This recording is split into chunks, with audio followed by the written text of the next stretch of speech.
What up, Long Beach? Welcome back to the 562.org. It's Tyler, and this More League Baseball highlight is brought to you by the fine folks down at Naples Rib Company. All of our Wilson coverage is sponsored by Joel Bitonio, class of 2009, and all of our Long Beach Poly coverage is sponsored by Super Bowl champ Juju Smith-Schuster and the Juju Foundation, along with Jayon Brown and Playfair Sports Management. Out at Bohl Diamond at Blair Field, another classic More League Baseball game on deck between the two oldest rivalries in the city. Poly in first place, still unbeaten under Curtis Thompson, but Andy Hall's Bruins have been playing better lately, and they're going to send sophomore Rudy Carlos to the bump. Poly's going to counter with senior Lucas Scott, who did not pitch against Wilson in round one, so a different arm for them to deal with. And he works a scoreless first, starting with a strikeout and then letting his defense do the work behind him on this ground out. So a solid start for the UCI-bound senior, who has been a stud for Poly on the mound this year. Bottom of the second, you hear Torres with a one-out single, and then on this wild pitch, he's going to take not 90, 180 feet, as he's going to get a little hitch, but go to third. He would hang on and be there with one out at third base, but Wilson escapes harm. Infield comes in. Taylor Kirk going to gobble up this grounder to get an important out number 2 for the Bruins. And then this sinking liner, kind of a tricky play at short, but Captain Kirk has it covered. A big spot for Carlos there to have a runner 90 feet away with one out, but does not come across. We're still scoreless. Bruins now rallying in the top of the third after a leadoff single. This sac bunt slips by the defense, so the first men are on with nobody out. Wilson in business.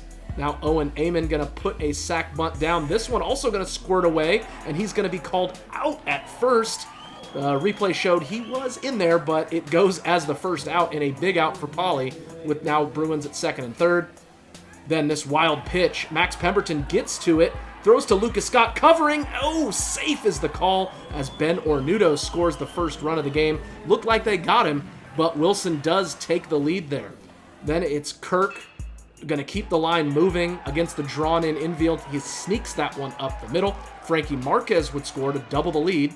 It's 2-0. Then Gavin Pacoda rips a big league double to left. That's going to one-hop the wall for the RBI as he and Kirk go all Murphy and Ackroyd, trading places to make it 3-0 Wilson, a crooked number here in the third, and Wilson's cruising right now. But that would not last. The only blemish really was that inning for Lucas Scott. He went on to retire the next 8 batters in a row and faced the minimum the rest of the afternoon. Impressive stuff after that 3-run inning. 3 hits allowed, 1 earned run, 3 walks, and 6 Ks. But Poly's offense needed a shot in the arm, and they get it with 1 out in the bottom of the fourth. Sebastian Bird with a walk, but nothing in the rules says I can't take 2, and he's going. Bird flies into second base. Gets a little battle scar there as it was a clunky slide into second, but a really great hustle play to take 2 bases. Then Torres, infield single to the right side. That's going to put Rabbits on the corners, still with just 1 out in this 4th inning. Then Fernando Castaneda going to wear one. That'll load the bases. Up comes Marcus O'Keefe. He puts one in play over the mound. Nice play again by Kirk at short to get an out, but O'Keefe does the job. Poly's on the board. Time to bounce. It's 3-1. That'll do it for Carlos, who's not a pitcher that we've seen a ton of, but he battled well out there. Youngster did his thing, and Pacoda going to take over with 2 in scoring position and 2 outs, a big spot, and the righty gets the strikeout, looking to strand a pair of Jackrabbits. He was geeked about it, and it is still 3-1 Wilson after 4. The Bruins, though, unable to get any offense going and add any insurance run. This double play is going to end their threat in the 6th. Then with 1 out in the bottom half, it's Bird again, a high drive to left, and that's going to drop. Depending on what angle you have, you could see that one dropped a more conventional way to end up on second base. And Poly's in business again. Then it's Torres dunking in an RBI single to left. That's going to make it a 1-run game. Second run scored for Bird, second run for Poly. It's now 3-2, bottom 6.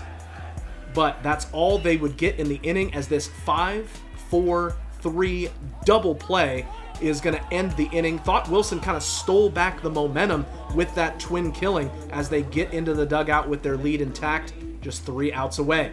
Now in the bottom of the 7th, it's Isaac Holder with a 1-out base hit. as the tying run is now on base. Poly we know that they're capable of a walk-off. Jordan Malaulu comes in to be the pinch runner, and with the threat of his speed at first, a balk is called. That's a free 90. He's now in scoring position with one out. Nate Baruman is at the plate. It's a hit and run, and it's going to go right past the spot at third that was vacated. Malaulu scores easily, and we are tied. Baruman was the walk-off hero against Milliken 2 weeks ago. This one ties it up, as that Poly dugout is going crazy with Malaulu coming back with the tie, and hitting is really all in the hips, or so they say, as Baruman's fired up. Next up is Lucas Scott, who hits a frozen rope to left field. It's played on a short hop, battling the sun out there. Third straight hit for Poly in the inning, and now the potential winning run is at second base. Brings up junior Max Pemberton with the chance to win it, and Max delivers a moment to Rememberton into the right field corner. Baruman scores easily, and the Jackrabbits hop off again. The fourth time this season they've won in a walk-off, third time on Bohl Diamond. Just absolutely unreal. I said it the last time, I'll say it again. There's something special about this team right now. Only 3 losses all year, but none of them have come in more league games. They've won in every way imaginable, but they love a walk-off. 4-3 is your final. Poly with 3 more league games left, a chance to go 12-0 and make some more history. And with Milliken's loss to Lakewood in Game 2, these Jackrabbits have clinched their 3rd Moore League title in 4 seasons.